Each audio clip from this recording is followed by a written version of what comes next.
From inside the African American Museum of Dallas at Fair Park, this is A Conversation with Greg Ellis and Chris Lawrence. Thank you for joining us. I'm Chris Lawrence from WFAA, and I am here at the African American Museum at Fair Park with Greg Ellis, the writer and director of Juneteenth, the play. Greg, before we dive into the play itself, talk to me a little bit about the origins of Juneteenth. Well, the origins of it, which I think is very important, goes back to 1865. It goes back a little farther when you think about the big picture of it to 1862. That was the conception of the Emancipation Proclamation, which went into effect to say the southern states have to free their slaves. Texas didn't comply until 1865. A general by the name of General Gordon Granger sailed down to Galveston, Texas, and forced Texas to comply with the Emancipation Proclamation, which was 2.5 years later from when they supposed to comply to free their slaves. What motivated you to focus on this moment in history and write this play? Well, I feel like it's important for people to understand anything that they choose to celebrate. And Juneteenth is a tradition that is gaining popularity. More and more people are recognizing Juneteenth, but they're celebrating it, but a lot of people don't know the origins behind it. And I think one of the best way to educate people about anything is to entertain them. If we can entertain you with something, you're more likely to retain the information. And so we work hard to make sure the information is accurate within the play, and we work hard to make sure it's entertaining as well. So I think it's vital for all people to understand what we're celebrating. One thing we should mention, the N-word was written into the play, but for our audience today, we are going to censor that word. Why was it important for you as the writer to put that in? It was important for me because I want people to really feel what it was like. The opportunities that we've been blessed to do it live, it brings that, it pulls you in even more. And so when that N-word is being used, that live audience, it brings more validity to how you feel, because you're like, wow, that person standing in front of me just called this other person this negative word, and there's nothing this person can do about it except to answer to it and accept his or her role as the person that's reigning over them. So to me, I felt like it was very important. I wanted people to feel as much as possible what it was like when people were calling you negative words, doing negative things to you, and you were not in a position of power to do anything about it. Obviously, set at this particular point in history, you have white actors and Black actors. How hard was it for them to inhabit these roles and interact with each other in that way? Yes, I tell my actors all the time, I really appreciate them. Because I feel like they are lending their talents and gifts to help educate people. This work will go on after, when I'm not here, when they're not here. And so I want them to understand the important role that they're playing. This is just not another production that they're a part of. It's just not a piece of work that they're doing, but it's something that will quickly and has quickly become part of history, that every year people want to come back and see it.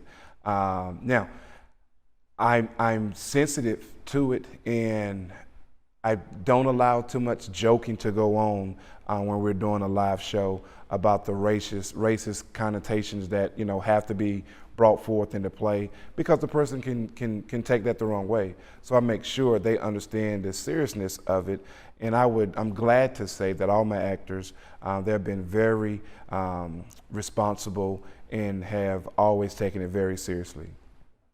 It struck me as interesting because obviously they are actors. They are not the characters that they portray, and it can be difficult to portray such raw characters from both sides, the Black actors and the white actors as well. Yeah, no, you're exactly right. To be a professional actor, you know, that's in the fine print. You know what I mean? You have to dive yourself into the role. You have to know when to shut it off and to turn it on. And it can be very challenging. You know what I mean? That's why I don't allow. We're not going to be on set behind the scenes playing around. None of the racial slur stuff that we have to use in the production. You know, it doesn't go on once we're not on the stage. And so, like I said, it can be very challenging, but my hat comes off to all of my actors, my stage manager, right down to the person that runs sound cues for us. Everybody understands the piece of work that we're doing, and they take it seriously. They step up and understand it's a major responsibility that has been placed on them. So, and especially we have, you know, some younger kids in the production as well. And my hat comes off to them as well. I appreciate those parents because I have to let the parents know, okay, we're going to use the N-word in this production. Are you okay with that? And I'm glad those parents, they come back to me and they say, Greg or Mr. Ellis, we appreciate what you're doing, and I'm honored that you asked my daughter to be a part of this. And so we have no problem with you using that word because it's bigger than just the use of that word. It's hopefully teaching other people that we should stop using that word today. Greg, did you have some of these ideas and these dreams of bringing a production to the stage during your playing days? Did you see yourself in this space? It's funny. No. And so in college, you know, I tell people God work in mysterious ways. And so in college, my major was communications. And the type of communication that I majored in required me to take a lot of theater classes. That was when I really fell in love with theater. And when I say I fell in love with it, man, I flat out loved it. I thought it was just the coolest thing, even better than playing football. And to be honest with you, I used to love going to the shows. I loved everything about theater. And when I graduated, obviously, you know, football came and was more important, but I never really thought about it. And so as football was winding down, I started my company and we used to do a lot of production work. And then I said, well, I want to take a step and do a movie. Then I want to take another step and do a production play. And I did. And again, it just picked right back up. People thought I went to school for it because it's like, why do you know all this stuff? And I explained to them the major that I did required me to do a lot of theater classes. So you never know what you're going to use your degree for or part of your degree for. But I didn't see it coming. But I'm glad, you know, I am where I am now because I thoroughly enjoy it. Yeah. Have people responded differently to the play based on how old or young they are, their ethnic background? Have you seen that at all? We have. The thing about it is that it was intentionally put together. Let me throw this disclaimer out there. I created the play, I'm a co-writer. There is another writer who helped. Her name is T.K. Henderson, resides now in Atlanta, Georgia. But when we put it together, it was intentionally done not to have a militant approach to it. I wanted it to have a unifying approach that would be served to bring people together versus driving people away from each other.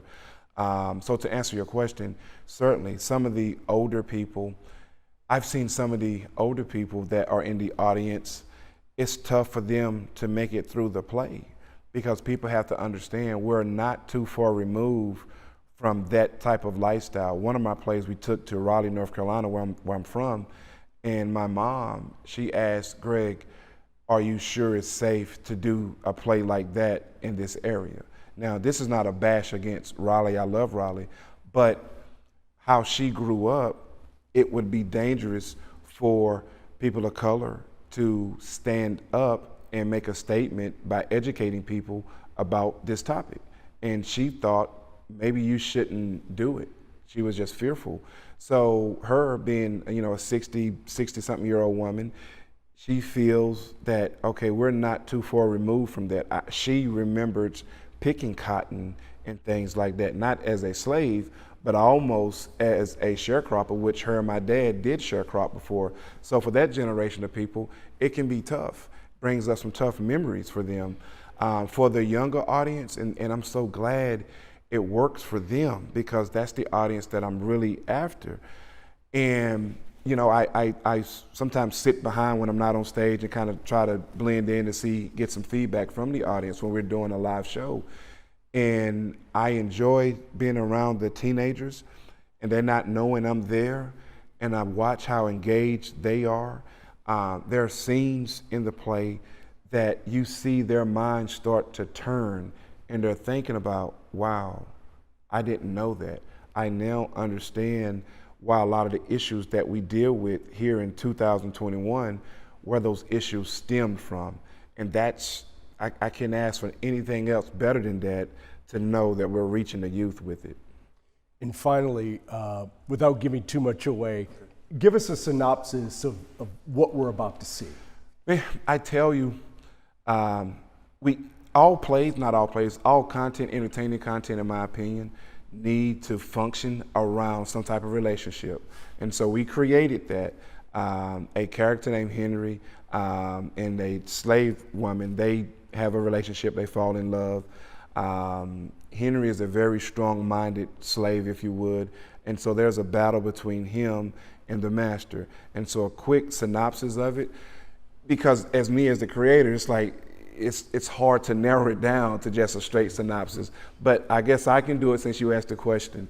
A quick synopsis will be a slave family living on a plantation here in Texas, experiencing those 2.5 years of continuation of being slaves when they were supposed to be free. Finally, the word makes it to them. They start to ask questions, and then we have General Grangers coming in, landing on their plantation, forcing that slave master to free those slaves. That's the quick synopsis of it, but I think the people will be very entertained between point A and point B. Well, I should say point A and point Z. And at its heart, a family story. Yeah, it's very, like I said, I think it's important. We follow relationships. You know, I tell people the Titanic, Rose and Jack of the Titanic never exist. Yeah. They didn't exist. They created Rose and Jack to help tell the Titanic story, and they've done a good job with it. And the same thing with this. I would love for it to just be pure, you know, Juneteenth, fact after fact after fact, but that typically doesn't hold people's attention. So you got to have something in there that people, I call it a vessel, a vessel for people to get on, and we're going to take you on this journey. And this relationship, these relationships within the play, that serves as our vessel that we're going to ride to make it through this journey.